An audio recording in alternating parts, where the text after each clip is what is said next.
Barbara Thoreau, the owner of Fact and Fiction, and I'm delighted to see so many of you here. And I hope that it's not just the air conditioning, although I told somebody that had I realized it was air conditioning, I might have been down here all afternoon instead of just for the past hour. We're delighted tonight to have Mary Clearman-Blue and Kim Barnes with us.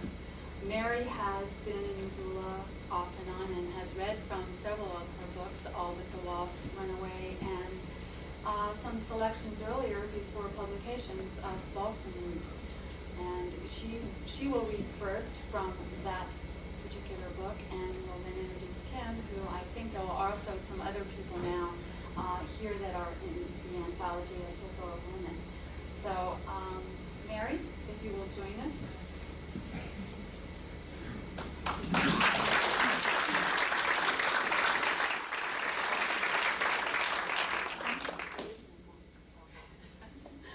I think that'll be okay. I usually talk loud enough. See, it's always wonderful to be back in Missoula, and it's particularly great to be back in Missoula after. Talk louder.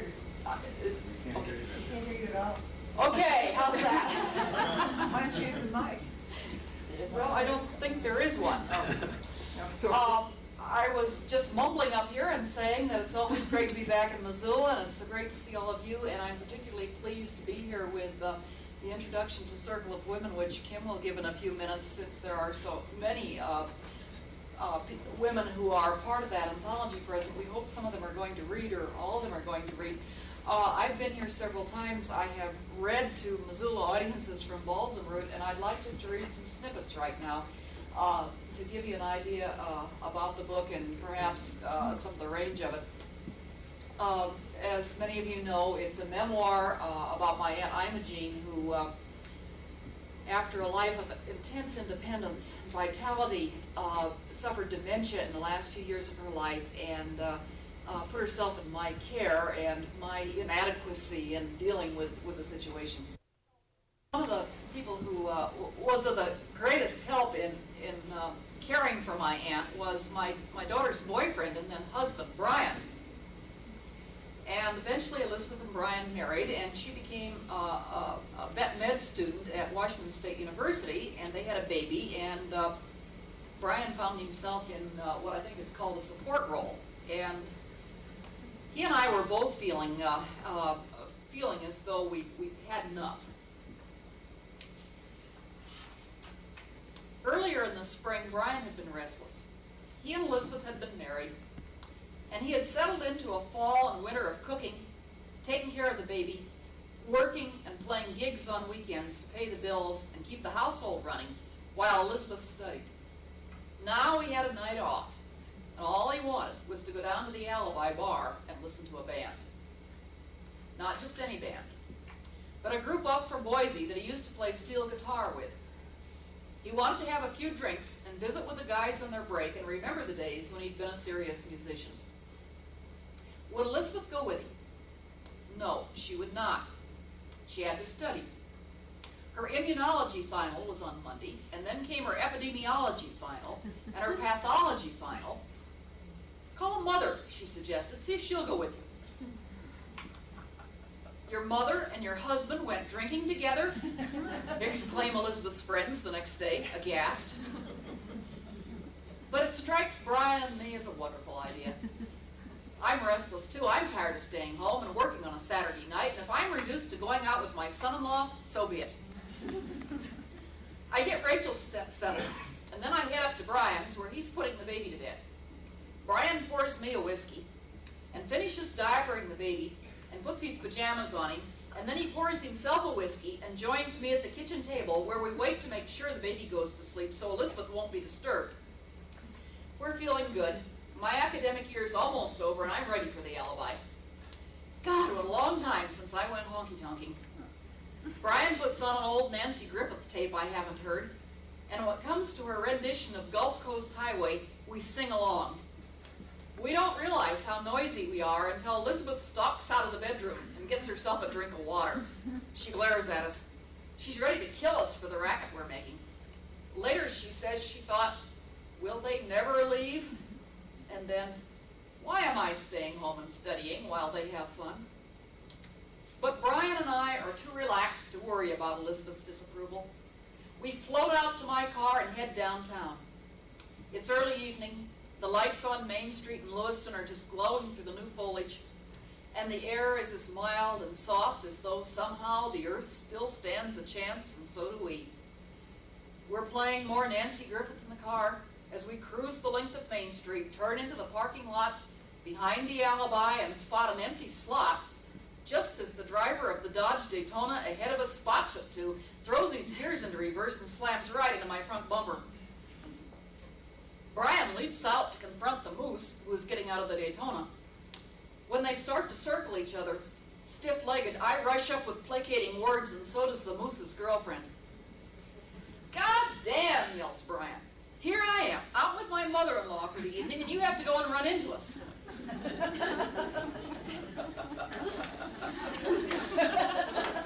The moose looks perplexed.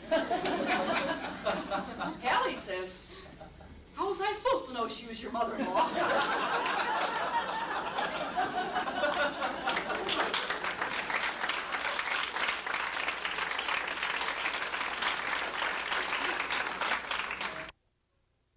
What I'd like to do to begin is read a short introduction, which I think articulates some of the ideas that Mary and I were dealing with when we started putting together Circle of Women.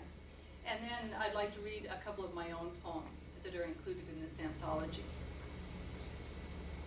As Mary and I began work on this project, we realized we had much in common. Even though we represent two generations, our experiences coming of age in the rural West resounded with similarities. We were both raised in near isolation. Our fathers were stern, proud, and determined men, one a rancher, the other a logger, living the Western myth. We were branded with the code of silence, a code we have come to understand held the strength of our people, a code we understand seared the mouths of our mothers. We both adhered to this code, and now we see how it must be broken so that we can tell the unspoken stories of our lives. What are these women's stories? There are easy parallels to manly adventures, dramas, and near-death encounters, childbirth, domestic endurance, the quiet narratives of relationships. But is there something else? Need there be? What we know is this: if we want to revise the role of women in literature, history, and society, we must be willing to push out of the myth and into story, our stories, the stories of our mothers and our daughters.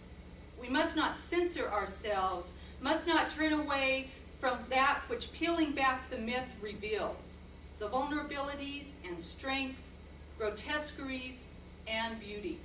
We must learn to inhabit our stories as we must our bodies, with uncensored awareness and acceptance. It is sometimes difficult to reach this level of awareness. For so long, we sleepwalk through our histories, our stories, our lives, and now we must reach back through the murky waters to find the truth in dream, the dream in truth, the story in myth. So what does this journey from myth to story entail? Coming of age, childbirth, bodily functions, sex, but it also means taking on a kind of brutal, gut-wrenching honesty. Stories of resentment, despair, grief, abortion, suicide, pride, endurance, and pleasure. The stories are in the mythology. Strong women birthing children along the Oregon Trail, shooting grizzlies clawing at the door, running the ranch alone. But this is not the whole of it, as we all know. Behind the seared lips of the prairie Madonnas may lie anger, resentment, fear, desire. Stones they carried on their tongues as stoically as they carried the weight of the water bucket or the 8th child. We need our stories. I need the stories of my mother and grandmothers. I need them from their mouths, their eyes, their hands. As Mary has said, we need the story of Trudy, in Hemingway's short story, 10 Little Indians. A girl whom the boys loved because she was soft and lovely, because she gave herself willingly, selflessly, and because she was quiet, having no language, no words to tell her story.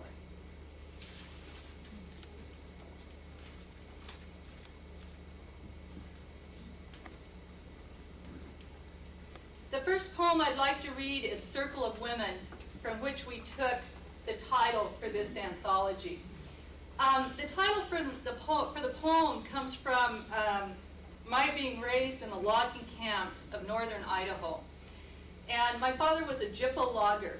And what I realize now is that the women in my family were some of the first and only women to actually reside in the logging camps with the men. What we had done is that the men had built these little 8x20 wooden trailers, which they hauled around behind the logging trucks from side to side. And whenever we'd come to a new site, a new clearing, they'd circle these trailers as though it were a wagon train. And I guess maybe they felt that it had the same kind of protection. And when I wrote this poem years ago, I think it was when I was first becoming aware of the fact that my mother and my aunts and my grandmother had their own stories, which I had never heard.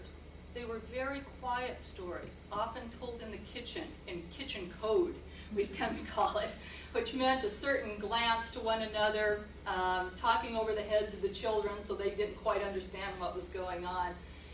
And I know the stories of my father and my uncles and my grandfather. Stories of trees falling, nearly killing them, how many poles they took off Mockingbird Hill in one day to win the bet, that kind of thing. But the stories of the women in my family are much quieter. And when I wrote this poem, it's really, I think, from a child's eye perspective, and was really, I think, indicative of when I first became aware that my mother and my aunts had their own stories. Circle of Women. Like an ambush, the forest rose around the circled trailers. Wooden and straight and scrubbed to the splintered floors, they stood stilted on tamarack and pine. The men every day off to the woods, the smells of heart rot and chain oil, the diesel breath of machinery. And the women, in days of long summer and snowed-in winter, each morning rose to put on makeup before the bacon and biscuits, before the gooey-eyed children came stumbling across the numbing linoleum to lick the sweet crust of jam jars. Men gone, children to school, they nursed the babies and smoked carefully. They painted their nails, mending each tear with tissue and glue. Siren red and playfully pink flashed like trout through the dishwater. Wedged in high chairs, the women cut one another's hair, Sears model for inspiration, and numbed their ears with ice before piercing the lobes with needles fire blackened. Denim stained their wash. Pitch ambered their furniture. Hot mornings in meadows of camas and yarrow, they tanned while brown children in the near creek clacked stones, and cicadas whirred away the sound of metal teeth, cutting the fir, the cedar, the very air the women breathed. Nights, husbands home and fed, the next day's lunches packed. They slept in the clean silence of mountains. My mother, my aunts, acting as though the men were not intruders, but the very reason, painted and sweetened their days for greasy touches, sweet sap kisses, sawdust sifting their beds like sand. The men must have thought themselves lucky then, finding them waiting, golden-shouldered, hungry for more. This is written about this time of year. It's called crop. White legs and pink foot pads, the black cat loved me. It was summer, a perfect flush of weeds and flowers. Mornings he'd listen for my kettle, the screen door snap, and he'd know I'd come to breakfast in the asters. As I ate my bowl of red berries, he'd burrow and stretch and claw about my hips. One night as the cat and I watched the moon eclipse amid the scuttling of bear and mice, there was a cry from the forest. not seductive, but pained and wailing like a siren. The next day, the cat was gone. I'd heard that even blackbirds broke veins in their throats singing love songs. I stood by my window practicing, trying to shape the feline song, to call him back. My daughter was no different than a cat, tapping the window glass over my bed, crying at night till I rocked her frail ribs against mine, her hands on my breast, dark curls sweated against her forehead. Tell me about the princess, she said, the way she slept in a blue dress, waiting. It was a month of heat storms, lightning scratched like Sanskrit across the valley. A boy came riding our footpath. He wore black jeans, a sliver of green malachite at his neck. The breathless afternoon, the bees laid out on the red eyes of Gaillardia. Before she left, my daughter cut off her long hair and bleached it yellow. There were years I, too, turned from my mother's cool white arms. First the pale boy, scarred and silent, then my husband. We cleaned the ditches together in spring, raking out the silt and dead branches. He played a silver harmonica. A ring-bone pony was what I had when we ran away, a field of salsify and a black skillet. Stretched out on the porch this noon, resting my swollen legs, I'm tired of canning tomatoes, a little early, but the house thick with red steam and basil, the bite of salt and vinegar, cucumbers floating like green bathers in brine, all that flesh I've tended, gone to pulp, all that mismatched tenderness. One weed knows another, and each animal has its own cry, and when it's right, it's easy. Easy as my husband behind me now, holding open the black screen door. He's drinking tea with honey, and a halo of gnats screams about his face. Let's sneak down to the basement, he says, where it's cool and dark. He cracks a bead of ice in his teeth and offers half to me. Thank you. At the Stockman Bar, where the men fall in love and the women just fall. Black velvet shots and water back, I tell the creep who tries one sleazy hand on my ass. But I'll buy my own. Tougher than hammered owl shit, fella, that's me. And he says he hears a real woman calling for him somewhere down the bar. The shot glass wobbles in my fingers until I'm safe at my own back table, transparent in the crowd. By now they're paired off and packed to static frenzy, stomping boots and upraised arms, fanning high clouds of smoke against the ceiling, foam and ice cubes slung around, so damn much fun. The lead man singing Crackers in Her Cleavage, a love song, I think. And one girl gets down bad, her own long hair in her mouth, dancing like a dog shakes a rat. The man she's with already has his shirt on, and he whips it over their heads so hard the pearl snaps, crack, and pop like fingers will, but louder. I look away when Creep walks by and prods my ashtray. Blow $10 on perfume and waste it with a 10-cent cigarette, he says. Says he can teach me a few things. I waltz with someone like my dad, then grab my coat and find my way outside, the pull of booze and music dragging stars down too low and hot to wish on, lifting the street up to meet my heels. I smell it first. Limburger cheese. Then see the car festooned with toilet paper and stupid shaving cream words that don't make sense. Balloons bob and weave from the back bumper, caught like a bride's bouquet. I could take them all, but I pick a blue one, break its string and let it rise over the street lights, balanced on the breeze and fat with half notes from the cracker song, playing somewhere for the third time. But I hear Moon River and Bad Moon Rising, or Once in a Blue Moon, and laugh straight up as far as I can see, stepping back to watch it until something hard jams me down, a fist, a fence. It doesn't really matter. I can wedge my mouth against the chain links and scream at the couples grinding against their car doors, but after midnight, We all need help. The dirt is cold. The clearest things I see are light years away.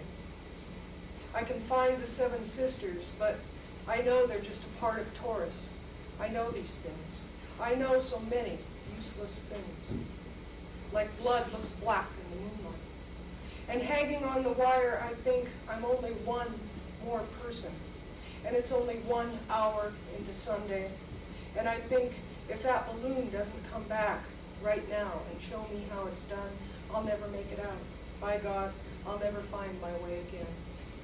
Thank you. I'm just going to read a short section. This is the main character in my novel, Rima in the Weeds. She's about 11 or 12 years old. She's at a rodeo in Depuyer, and she is mooning, as usual, in this case over a boy named Woody Blankenship, who's back in town. Her parents drug her off here. Margaret had just gotten her first pair of eyeglasses, perfect cat eyes, and she was amazed at how much she could see. She lay in the scrub grass beneath a stand of cottonwoods, took them off, and watched the branches turn gauzy and familiar. Then she put the glasses back on, bracing a little for the barrage of detail. Thousands of leaves leaped out, trembling and hard-edged. The narrow river a few yards away turned crunchy-looking again. Bird sounds attached themselves to small shapes on high branches. She didn't know when her vision had started to go so seriously bad. It had been so gradual, this nearsightedness, now it's all reversed, that she hadn't noticed it for a while. At first it seemed only that a luxurious vagueness had come into her life. Then it had begun to make her uneasy. But this sudden return of all the details was more than she really wanted. It was unnerving. It gave her the same feeling she got when someone explained how something scientific works, osmosis, say, or photosynthesis. The explanations crowded out her imagination and made her feel bleak with information. The day after she got the glasses, she saw Woody Blankenship leaning against the wall of Bledsoe's drug with his hand in his jeans pockets, looking as if he were waiting for someone. She was walking along the sidewalk and couldn't avoid him. She said hi. He said hi.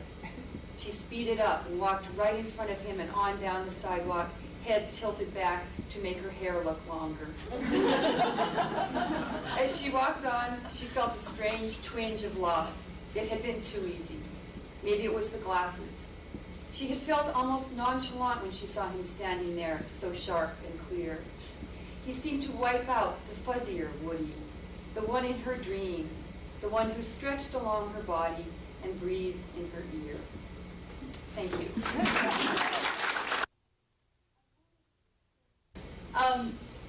I wanted to thank 3 women tonight, personally, who happen to be here, because I feel like without the stories and encouragement of these 3 women, I would not have the opportunities that I have now.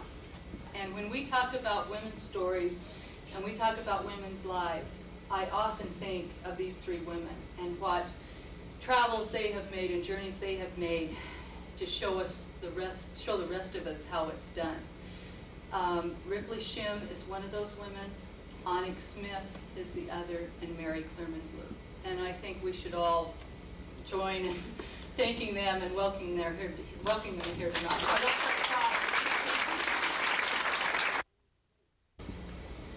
For Mary on the snake, can you hear me back there? No. 2 years ago, you on the east bluff, I on the west, watched over the snake, swinging north down there between us, out of its cliff-bound canyon. A massive river taught a man-made roll, swollen from below by dams. How was it before, we asked, before the dams? Now, just today, your letter about the drawdown. So amazing, you write. I kept wanting you to see it. I do see it, Mary, the snake you give me, your list of what's been uncovered, becoming a wonderful river poem, But the most amazing thing of all, you continue, was the reappearance of the river itself. I write it back to you, so you hear the poem your words sing. Underneath has been a tough western river all along, with sandbars and a real current. Day by day it emerged, and it was like gradually recognizing a lost part of myself. But then you tell how they closed the gates, how you saw the river widen, hardly stirring again. Apparently, you end, it's not possible to have both placid surface and mean current. I have to write you back, Mary. Think how the mean current works. Always there, deceptive, below the surface. Think of the Missouri back home, once another tough western river. All those dams drowned its story, but the mean current's always there. We called it the undertow. Exhausted, unwary swimmers pulled under by it if they didn't float till the surface carried them to shore. And horses we swam across, their churning legs fighting that current. If we clung to their manes, swimming hard beside them, they'd turn back. Sure, we were on high ground. So we'd slide down, hang on their tails until they hit the far bank, rising free of the current. Then we'd slide up fast onto their backs, ride mounted out of the water. We'd started them way upriver to allow for that current. I know what you're seeing, Mary. I know how it is for me, denying the present, wanting the past, longing to retrace each stone, to be quick, clear, sun reaching my depth. But too much has happened, hasn't it? So I claim the hardly stirring placid surface too, maneuver between dikes, sullenly allow commerce, reflect sunlight, moonlight, off the mass of silt I carry. Only, Mary, the mean current is there, down under the surface, not so far down. Remember the Judith, clear and fast when you grew up? For me, the Teton, racing out of the Rockies.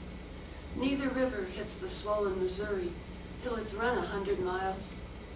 We are both, Mary, that early mean current carved out the course and heads the placid surface where we're going, even now. Thank you.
This is the worst part. Once we start, it's fine.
Hello, and welcome to Undercover.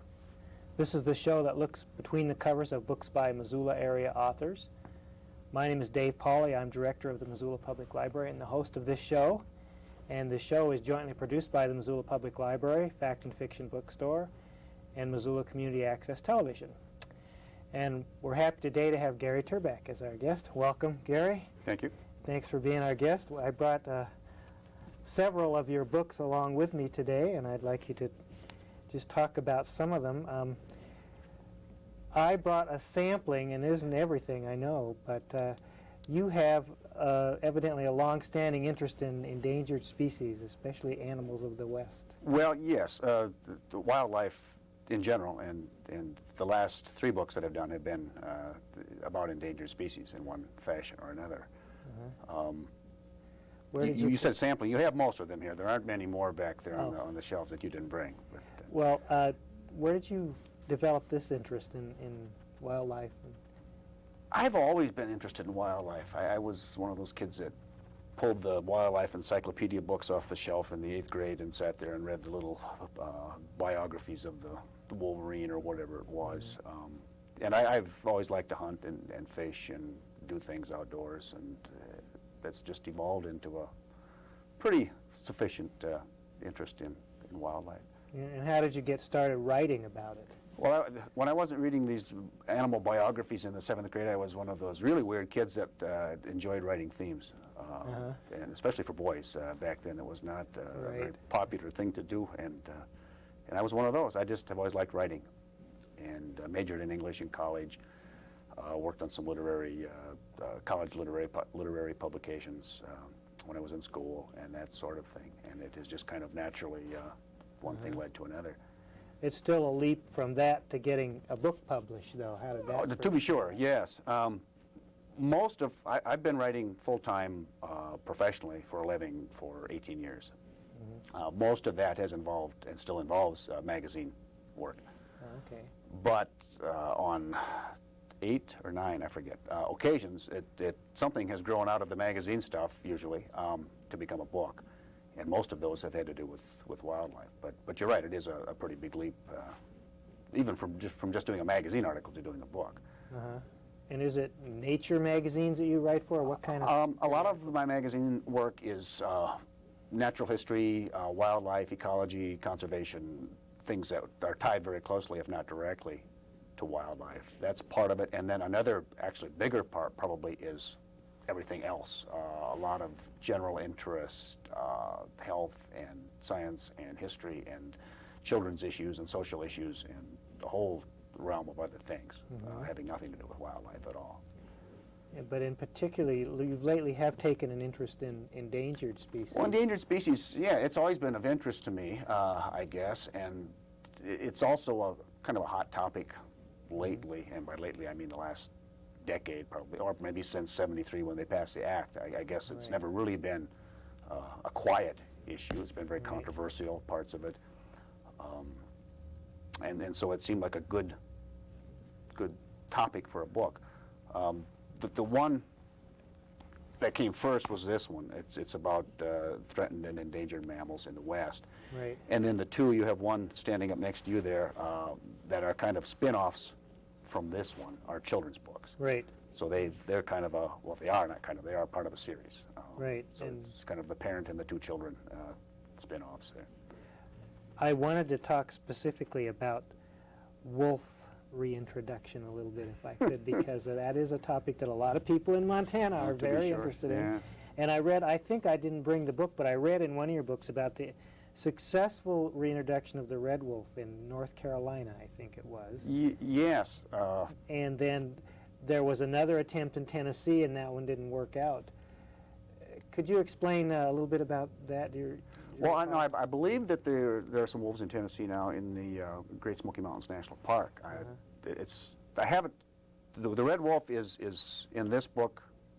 Yeah, not in the others. It's in this book. So it's been about a year since I really tuned into it. But red wolves are a mid-size between coyotes and gray wolves, and have lived in the South and the Southeast for centuries, and came to be almost extinct very recently. I forget exactly the chronology, but within the last 15 or 20 years, there were very few of them left, so the biologists, the wildlife authorities went out and captured every one they could find, which was a pretty laborious thing. And then they had to, with DNA testing, determine if they were in fact pure red wolves or whether they were hybrids between wolves and red wolves and coyotes and that sort of thing. And then bred them in captivity for several years, building up the population, and then released them in, and you said North Carolina, I think that's right, one of the Carolinas anyway. They turned some loose, and I'm not sure what the number has grown to now, but they've been roaming free there for a few years, and then more recently have released some into the Great Smoky Mountains National Park. Right. And as I understand it, are now looking for a third location to release yet another population. But one of the things that you talked about in that was, and I just read this today, so it's more fresh in my mind. You know more about it than I do, probably. Well, you talked about the fact that the successful reintroduction partially was successful because the people that had property around that area were convinced that it was a good idea. And in Tennessee, in one instance, when the idea was brought up that they would want to reintroduce wolves, there was fierce opposition. And I'm just wondering, with what's going on in Montana and Idaho right now, if you want to speak to that issue a little bit, how do we get over that barrier, or do we? I don't know. It's a tough climb. The wolf, and the gray wolf, much more than the red wolf, because it's bigger. Red wolves prey on smaller animals. Right. If they kill any livestock at all, it would be just maybe a lamb once in a while, or a piglet or something. They don't kill cattle, and they probably don't kill full-grown sheep either. But gray wolves do, of course. And wolves in general, and gray wolves in particular, have had such a negative history, not just in this country, but in Europe and Asia too.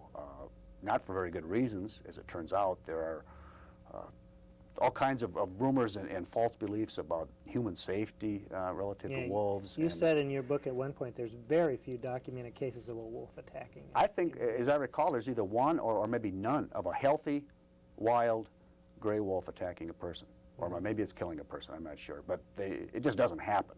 Right. You have much more to fear from lots of other things like lightning strikes, for example, kill a lot more people than wolves do. And as far as wildlife is concerned, cougars are much more dangerous than wolves to people. And then they have, of course, the other part of that is the fact that they do kill livestock, and they did kill a lot of livestock late in this century, or late in the last century, I mean, in Montana and other parts of the West. And so people have built up this mindset that wolves are bad animals, period, and all the other animals that eat grass are good animals, period, and they just don't want them around. And I don't think those people are going to change their mind. And the people that like wolves and support the reestablishment of wolves aren't going to believe that wolves are a big danger. There are a bunch of people in the middle, I suppose, that really haven't formed an opinion, and those are the ones to whom the efforts, I suppose, should be directed to convince them that wolves do have a proper place in the wild world. And I guess I would hope that maybe the kids that read my kids' books would come away from that with a little bit of a better appreciation for what wolves are and what they do and what they don't do. Although the text in those books is so brief that you can't really get into it too deeply. What about the whole issue of reintroduction? I mean, you talk about captive breeding programs, and it seems like to me all this is really artificial. Is this going to work? Does it work? Well, it has. They did the same thing, speaking of captive breeding, with the black-footed ferret, which, like the red wolf, was on the verge of extinction. There were like 18 ferrets, black-footed ferrets, left in the world, period. And again, they were captured, went out, and the biologists went out, captured them, put them into a captive facility, bred them, and are now turning them back into the wild, releasing them as the numbers merit. And who knows whether this will work in the end or not with them, or with the red wolves, or with the California condor. The same thing was done. And there are probably some other similar programs that I'm not aware of with other species. And of course, the jury is still out because it's such a new technique. It was never done before. Try to rescue a species by breeding it captively and then returning it to the wild. It looks good so far with the wolves, especially the red wolves. The ferrets are a little bit up in the air, I guess, yet. They're looking for more sites. Some were released in Montana just last fall for the first time in decades. Whether they'll grab on and hold and be able to breed and sustain a population there is anybody's guess. Well, you mentioned, I mean, it's a recurring theme in your book that you not only have this program of reintroduction, you have to deal with the destruction of habitat too. You can't just do one part of this, but you have to do more. Sure, often that's why these animals are endangered in the first place, is because the habitat is gone. Now with those that we've been talking about, well, the wolves in particular, I don't think habitat was as much a problem as persecution was. People just shot and trapped and poisoned wolves into oblivion, primarily because of livestock interests. With the ferrets, the problem was kind of they were kind of a second step in a process. Ranchers didn't like prairie dogs around in great numbers for some understandable and good reasons in some cases. They chew up the land, they dig holes that cattle step in, they eat grass that cattle can eat, and that sort of thing. And as the prairie dog populations dwindled, so did the black-footed ferret populations, because that's their primary food base, is the prairie dogs. But with others, and I think the red wolves, maybe more so than the others, the habitat gets used up. People move in, they build roads and houses, and they log and do other people kinds of things that are incompatible with what the animals need to survive, and it gets to be a head-to-head, loggerhead kind of confrontation. Yeah. I wonder if you could talk a little bit about working with illustrators and photographers in your book. I noticed that you've worked with several, and you have some. In one of the books, there are some wonderful photos of a lynx and a bobcat, and you mentioned in the book how these are really shy animals, especially the lynx, and you aren't going to just see one walking around the forest. So, how do they get some of these shots that are in here? The two wildlife books that I first did are the one that's on the stand here, Twilight Hunters, which is about the wild canines, and then another one, a very parallel book on the wild felines. And both of those books are illustrated with photographs of Alan Carey, who used to live in Lolo and now lives in Bozeman. And I have no idea how he gets those fantastic pictures. Actually, I do. Some of it is, and I don't think this is a great secret, is done with captive animals. I mean, animals that someone owns and are controllable in some sense, and they take them out into the whatever situation it is and shoot a lot of film of them, some of those. And others are simply, the other photos are simply acquired through great patience and perseverance by some of these guys, these photographers. They sit in a blind for 48 hours waiting for something to walk by to take a picture of sometimes. What do you think that the average person can do to make a difference as far as the survival and preservation of endangered species or threatened species? Well, people should be informed, I think, instead of running on what the gut reaction might be or what someone else has told them who may or may not have an agenda of some sort to follow with these animals, to go to do some reading, find out about them for themselves and see what the situation is exactly. The Endangered Species Act has a very vocal negative a lot of opposition to it. Yes. And for some understandable reasons. Again, it costs a lot of people a lot of money to comply with some of the stipulations from the Endangered Species Act. You can't build here, you can't log here, you can't do this with the land, you can't do certain things. So it's not all black and white, it's not all cut and dried by any stretch. So there's pros and cons. So people need to become informed about what's going on, I think. And I would hope then finally form an opinion. I think that I did that, and the side that I come down on most of the time is in favor of the endangered species. I like wildlife, and I'd like to see it restored and preserved, and I'd like to go out and watch these animals whenever I can. When they form that opinion, whatever side it's on, there's certainly a political outlet for that. Write a letter, pick up the telephone, call a congressman, call a senator, if there's some local ramification of this, like the wolves in Yellowstone, you can certainly be on site and by your presence, if nothing else, let your opinions be known, whether you approve of it or disapprove of it. Mm-hmm. Okay. And part of being informed, of course, is getting a hold of some reading material like this, since most of us won't have the opportunity to see a lot of these animals in their natural surroundings, and the second best thing we can do is read about it. And that brings me to a very loaded question, which I'm going to ask anyway because it's my show and I get to ask whatever I want. So I wanted to ask you what role a library plays in the research that you do for your books. Oh, I'd be lost if it weren't for libraries.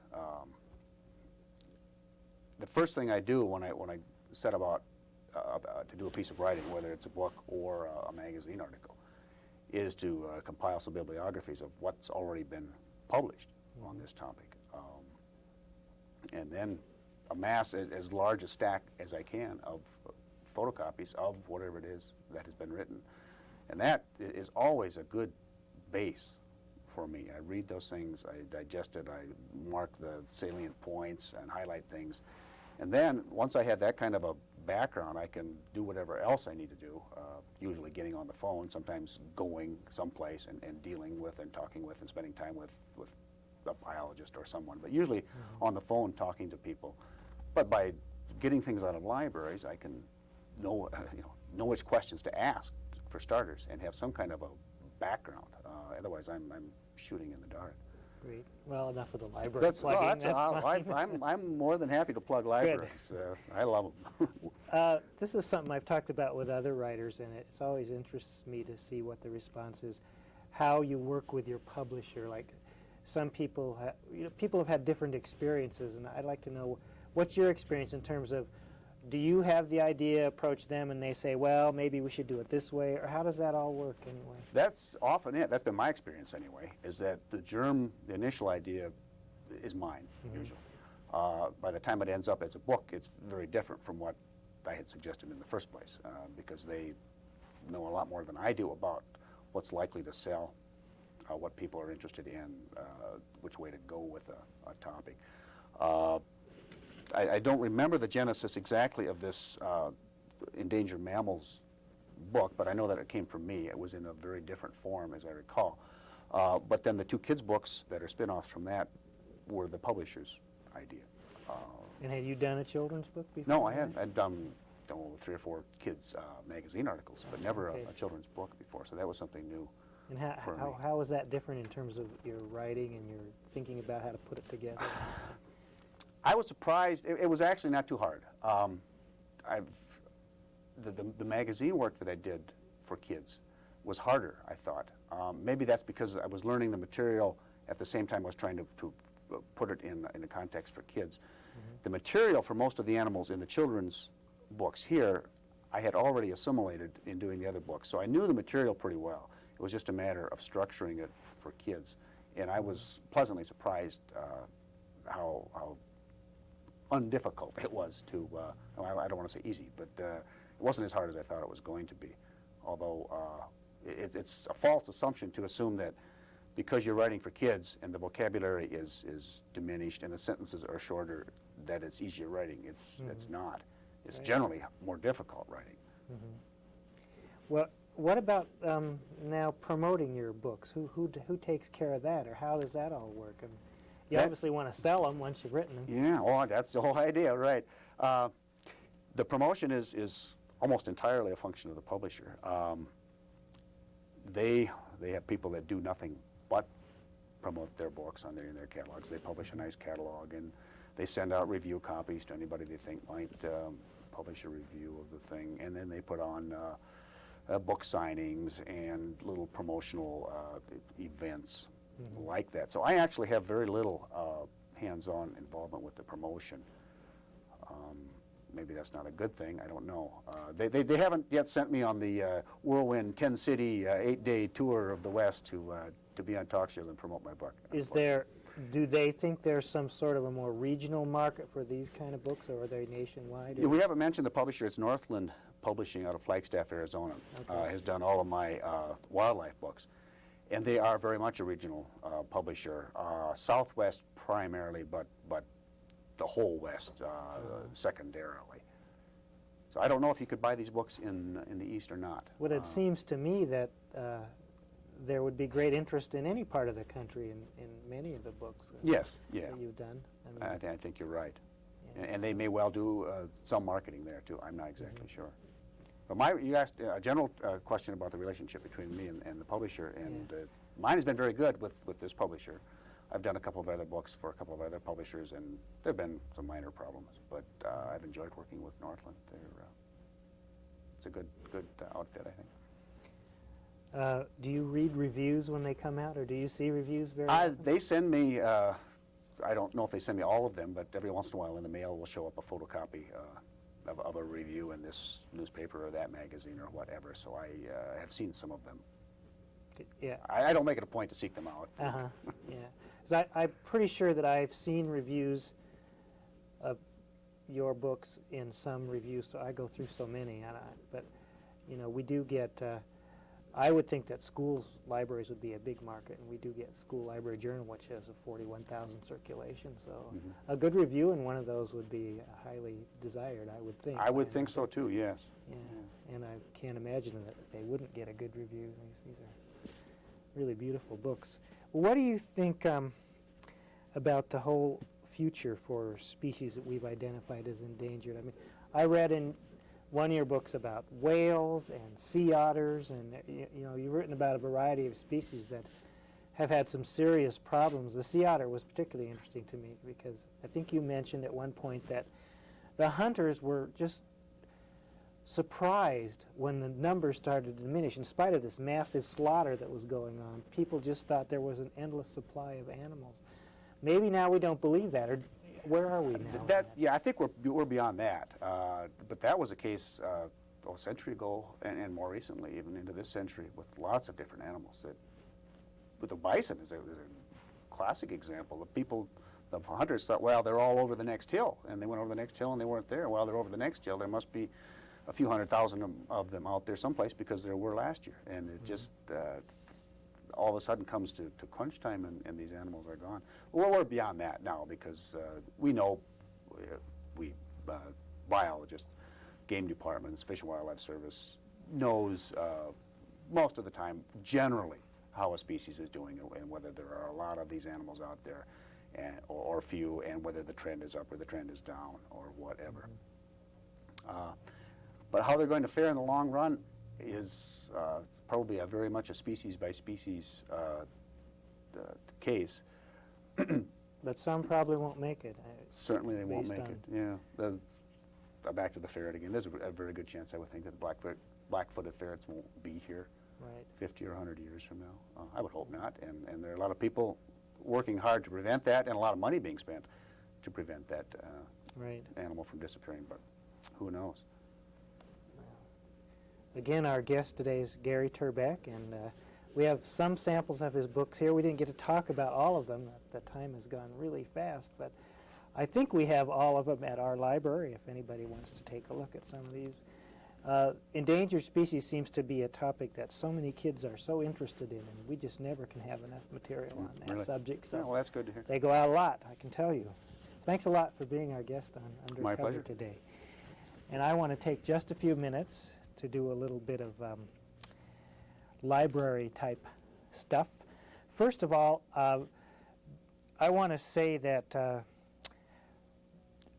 part of my job as a library director is being a library advocate. I have to go out in the community and tell people what a wonderful thing a library is and why they should support it, and it's pretty easy to do. But I get help from my national association, the American Library Association, and one of the things they've done is provided some recent figures and statistics about public libraries, and I want to share a couple of those just real briefly. Americans check out an average of 6 books a year and spend an average of $18.73 a year in taxes for public library service, the same as the cost of one hardcover book. Well, actually, you in Missoula County spend $9 a year for your library service, so you get a pretty good bargain. Americans spend $30 billion a year on legalized gambling. That would be enough to support public libraries for the next 75 years. Public libraries receive less than 1% of all tax dollars and are used by 50% of the population. And finally, more children participate in summer reading programs at libraries than play Little League Baseball. These are some of the figures that we've compiled to just give people an idea of where the public library fits into public funding. I want to talk about a couple of new programs that are coming up at the library. We have started 2 new programs. One is called Chapter by Chapter, every Thursday at 4 o'clock. We'll be reading to kids of school age, and we're going to pick some newer books that maybe they haven't heard before or been familiar with. And that'll be every Thursday at 4 o'clock, so we encourage school-age kids to come down and listen to some great new books. And the other thing that we're doing is called Brown Bag Book Browsing, and we'll be doing that every first and third Thursday of the month at noon. Library staff will have a stack of new books. You can bring your lunch. It'll be in our small meeting room. You can take a look at some brand new books, and we'll be giving just a brief description of them, and you'll have a chance to check them out if you want to, or reserve them if there's a waiting list. And so that's a way to introduce people to some new material that's come into the library. Keep in mind that our hours are Monday through Thursday, 10 a.m.